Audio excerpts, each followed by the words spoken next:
कहीं ना कहीं ये चीज जरूर फील होती है कि जैसे पेट्रोल के भाव आसमान की बुलंदियों को छू रहे हैं और फिर दूसरा ऑप्शन हमारे पास नहीं होता है। तो ऐसा एक ऑप्शन मैं आपके पास लेकर आया हूं आपके लिए, एक CNG car, top 10 selling car. मतलब हर महीने में इस कार के कम से कम 5वें, 4थे, 3रे नंबर पर जो यूनिट्स है वो सेल होते हैं पूरे इंडिया में, पूरे भारत के अंदर।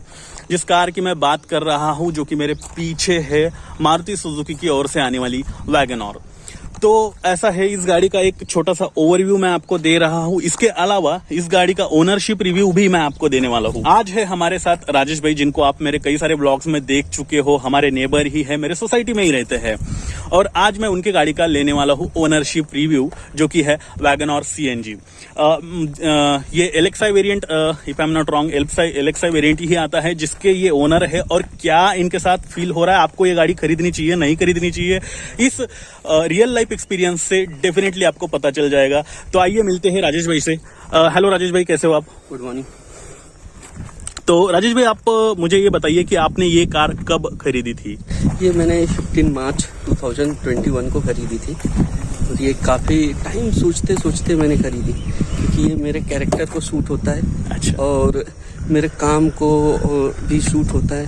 मेरा office almost 20-25 kilometres one side है, तो जो मेरा रनिंग है बहुत हाई है। आप बिलीव नहीं करेंगे, सेकेंड वेव में हमारा पूरा पैन इंडिया ब्लॉक था कि भाई कोविड था, तो 2 महीने ये कुछ चली नहीं। बट क्या है, मई 21 जून से हमने स्टार्ट किया इसको, तो अभी तक के मेरा रनिंग ऑलमोस्ट क्या 15,000 किलोमीटर्स हो गया। क्या और बात मैं है। ये वन टाइम मैं नागपुर भी इसे लेके गया हूँ, तो इसका ये सब चीज़ों में बहुत अच्छा, वो लॉन्ग राइड और कितना किलोमीटर चला उसकी बात तो हम आगे करेंगे ही। अब मेरा दूसरा क्वेश्चन आपसे ये है कि जैसे देखो, मार्केट में सीएनजी में औरा थी एक, जिसका बोर्ड भी बड़ा मिल जाता है और थोड़ी सी 50,000, 1 लाख रुपए कुछ और भी एक्सपेंसिव है। इसके अलावा और भी कुछ ऑप्शंस थे मार्केट में। मैं आपसे ये जानना चाहूंगा कि आपका एक्चुअल पर्पस क्या था जिस वजह से आपने इस गाड़ी को परचेस किया, या फिर इसी को क्यों परचेस किया? मैंने बोला है कि ये जो है ये मिनी एक्सयूवी के समान दिखती है, बड़ी गाड़ी दिखती है। बिल्कुल सबसे पहले नंबर, ठीक है। और इसका जो रेटिंग है, जो इसका एक्सपीरियंस है लोगों का बहुत अच्छा है। कि ये कभी आप बिलीव नहीं करेंगे, मैंने ये 3-4 महीने में 15,000 किलोमीटर इसे चला है। बट मुझे ना क्या है 1% का भी ये कभी प्रॉब्लम नहीं है, ठीक है। जिस कारण से मैंने इसे चूज किया। और इसे लेने के लिए ऑलमोस्ट मैंने 1 साल वेटिंग किया, क्योंकि कोविड बीच में आ गया था। जब ये सब फाइनली हुआ तो मैंने इसी को लिया, और बहुत सोच समझ के लिया।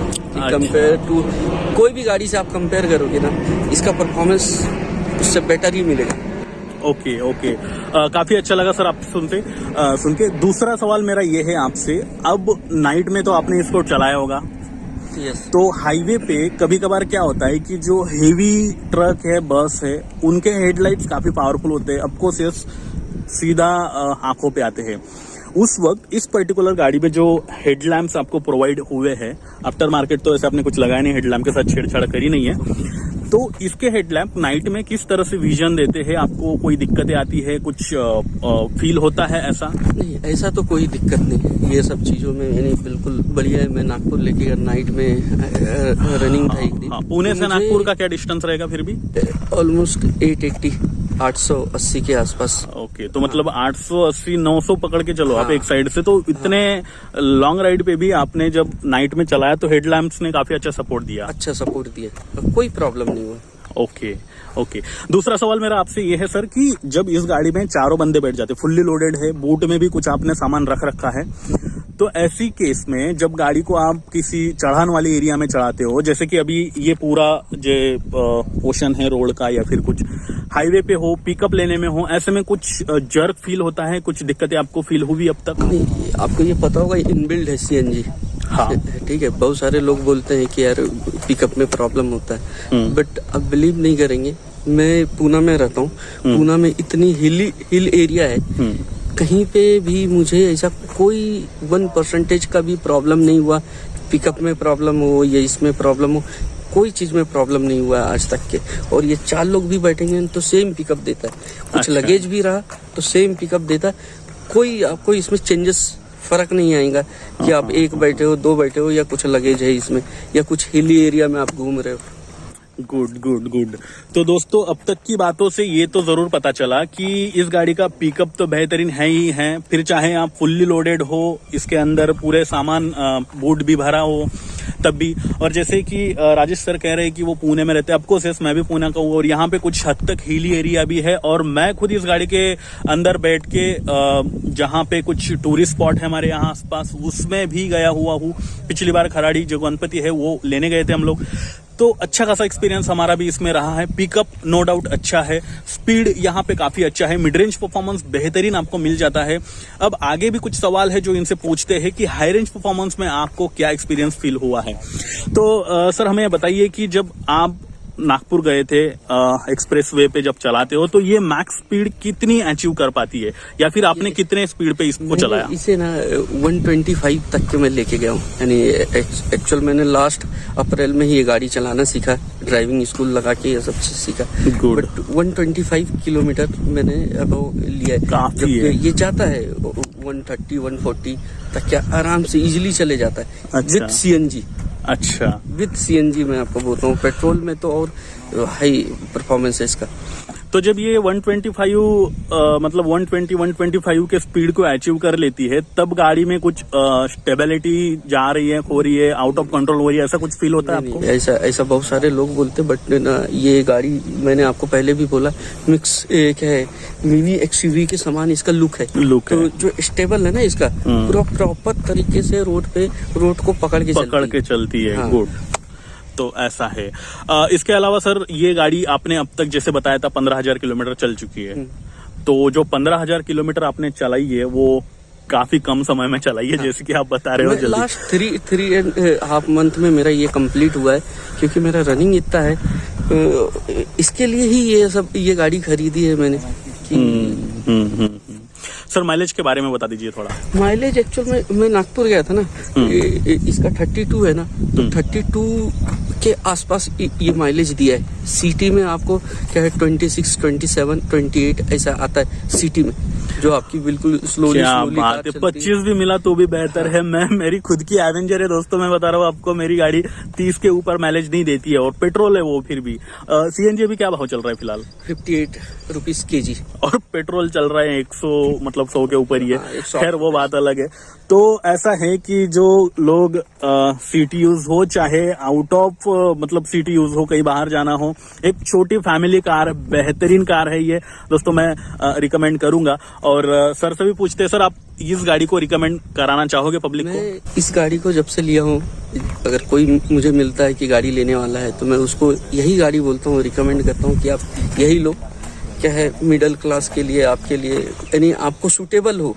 तो गाड़ी ऐसा नहीं कि लेके आप खड़ी करो और बाइक से ट्रेवल कर रहे हो तो आपका कोई बेनिफिट नहीं है। ऐसे लोगों को कार नहीं लेनी चाहिए। कार लेना है तो उसका प्रॉपर यूज होना चाहिए। तो इसके लिए ये क्या है, 100% यही कार है। अच्छा सर, अभी एक और सवाल है जो अभी जैसे मैंने पिछली बार भी मारुति के कुछ गाड़ियों का वीडियो डाला था। हाँ। मेरे खुद के व्यूवर्स ये पूछते, कभी कभी होता है ऐसा कि मारुति के जो बिल्ड क्वालिटी होती है या फिर एक्सीडेंटल केसेस में मारुति के जो गाड़ियां होती है वहां पे ज्यादा डैमेजेस देखने को मिलते हैं। तो ऐसे में लोग अवॉइड करते हैं। जैसे चलो माइलेज मिल रहा है, अच्छी बात है, सूटेबल है, फैमिली ओरिएंटेड कार है, सारी चीजें अच्छी है सर, लेकिन एक चीज कहीं ना कहीं जिसमें लोग मार खा जाते हैं, सोचते रहते हैं। तो इस मामले में आप क्या कहना चाहोगे? यहाँ पे आपका क्या ओपिनियन है, पर्सनल ओपिनियन?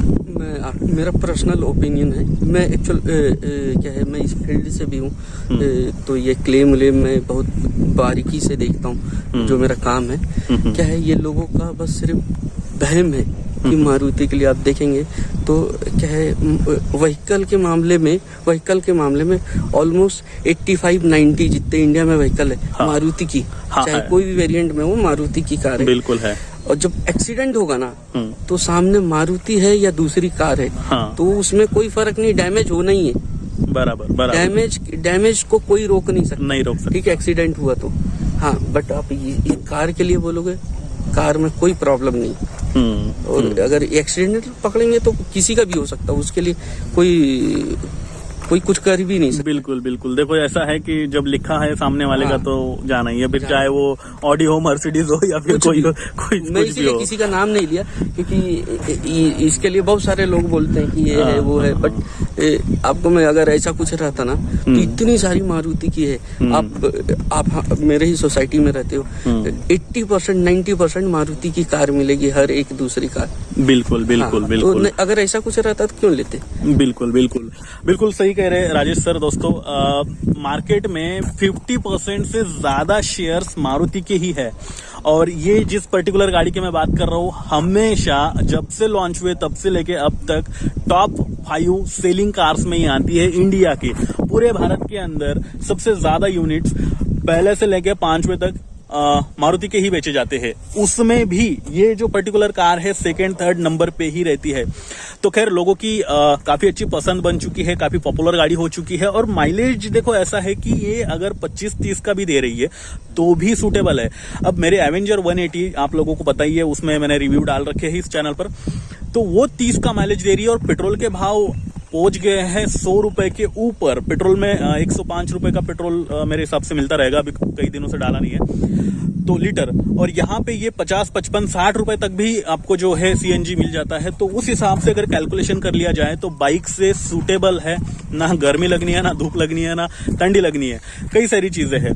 खैर आगे बढ़ते हैं, और आखिरी सवाल है राजेश सर आपसे कि ये 15,000 किलोमीटर जब आपने चलाया तो ये किस रोड कंडीशंस में चला है? मिक्स रोड कंडीशन है, ऑफ रोडिंग करी, तो वहां पे क्या आपको फील हुआ?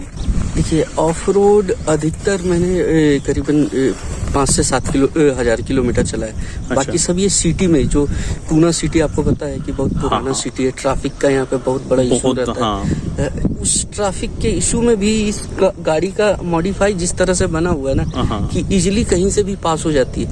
वैसे टर्निंग रेडियस कम ही है इसका, और स्मूथली गाड़ी चलती है। उसमें भी ये परफॉर्मेंस इसका हाई है, किसी भी कार से कंपेयर आप करोगे ना तो उस यानी इतने ट्रैफिक में भी इसका हाई परफॉर्मेंस है। तो ऑफरोडिंग के वक्त आपको कहीं ऐसा फील हुआ नीचे से कुछ हिट हो रहा है, या फिर ऑफरोडिंग इतनी ज्यादा हेवी ऑफरोडिंग के लिए तो बनी भी नहीं है वैसे ही है? मैंने आपको पहले भी बोला है कि इसका इनबिल्ड है, हर एक चीज ना इनबिल्ड है, सीएनजी वीएनजी इनबिल्ड है।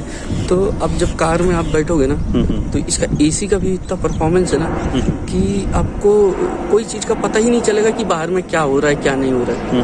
और इसमें बाहर का कोई प्रॉब्लम नहीं, अभी तक के तो मुझे फेस नहीं हुआ, और मैंने किसी कार में सुना भी नहीं वैगनआर में ऐसा कुछ प्रॉब्लम है। ओके, तो ओवरऑल गाड़ी अच्छी है, और आप ये गाड़ी किन लोगों के लिए सजेस्ट करना चाहोगे? आखिरी सवाल है मेरा, यानी कि जैसे देखो लॉन्ग राइड होते रहती है कुछ लोगों की, कुछ ट्रैवल्स वाले लोग भी होते हैं, मतलब जैसे पैसेंजर्स ले जाने का और लाने का काम करते हैं, उनके लिए भी अच्छी है।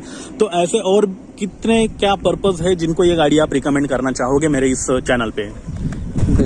मैं तो एक एज बैंड बोलूंगा कि भाई 25 to 35 एज में जो भी होते उनके लिए ये बेस्ट कार है। अच्छा। क्योंकि उस समय में क्या होता है, लोगों का इनकम कम रहता है, यंग है जो इनके पास कम रहता है, और इच्छाएं बहुत रहती है कि यहाँ घूमना। जैसे पूना में आप वीकली हम हर एक वीक में कहीं ना कहीं जाते हैं, लोनावला जाएंगे, महाबलेश्वर जाएंगे, तो उसमें एक्सपेंस का बहुत बड़ा ये रोल होता है। तो उसके लिए ना ये कम एक्सपेंस में आपका लाइफ स्टाइल पूरा चेंज कर देता है। आपने भी देखा होगा कि जब से मैंने ये कार लिया है तो 2 व्हीलर के लिए मैं 2 व्हीलर पे गया नहीं आज तक के। जब से मैंने ये कार ली है 2 व्हीलर मैंने वन टाइम भी नहीं चलाया। तो मैं ये जो एज के बैंड के लोगों के है ना, तो उनके लिए ये बोलूंगा कि भाई आप यही car low. Thank you sir, thank you very much, काफी अच्छा लगा आपसे मिलके। और दोस्तों जैसे अभी ये पूरा एक्सपीरियंस हमने सुना, इनका ओनरशिप रिव्यू हमने देखा, डेफिनेटली इस कार की ओर जाना चाहिए। पहली चीज, अगर आपका मैक्सिमम सिटी में यूज होता है, जैसे इन्होंने कहा उनका यूज सिटी में है। दूसरी, अगर आप कहीं लॉन्ग राइड भी जाया करते हो, 120-130 किलोमीटर पर आवर कम स्पीड नहीं होता है, ये भी अच्छा स्पीड है। और तीसरी चीज, माइलेज ओरिएंटेड कार है, सीएनजी फिटेड है, तो ये सारे बेनिफिट्स आपको इस पर्टिकुलर एक कार में मिल रहे हैं। डेफिनेटली मैं खुद पर्सनली आपको ये कार रिकमेंड करना चाहूंगा। खैर फिर भी अगर आपके कुछ सवाल है, कुछ क्वेश्चन है इस पर्टिकुलर कार से लेकर के, तो आप कमेंट बॉक्स में मुझे जरूर पूछ सकते हो। हर संडे मेरा आता है संडे कमेंट बॉक्स, वहां पर आपके कुछ क्वेश्चंस मैं लेने का जरूर ट्राई करूंगा। इसके अलावा अगर आप चाहते हो कि आपके कार कार और बाइक से रिलेटेड सभी तरह के सवालों के जवाब आपको एक ही चैनल पर अवेलेबल हो जाए, ऐसा आपको लगता है तो ये चैनल सिर्फ आपके लिए है, इसे सब्सक्राइब करना ना भूले। उसी के साथ अगर अभी भी आपने मुझे इंस्टा, ट्विटर, फेसबुक पर फॉलो नहीं कर रखा है तो वहां पर जाकर आप मुझे फॉलो करके आपकी जो दुविधा है वो पूछ सकते हो, जिनके लिंक मैंने नीचे डिस्क्रिप्शन में दे रखी है। अब मैं चेतन पाटिल लेता हूं आपसे विदा और फिर से मिलता हूं ऐसे ही किसी ना इंटरेस्टिंग वीडियो के साथ। तब तक के लिए नमस्कार।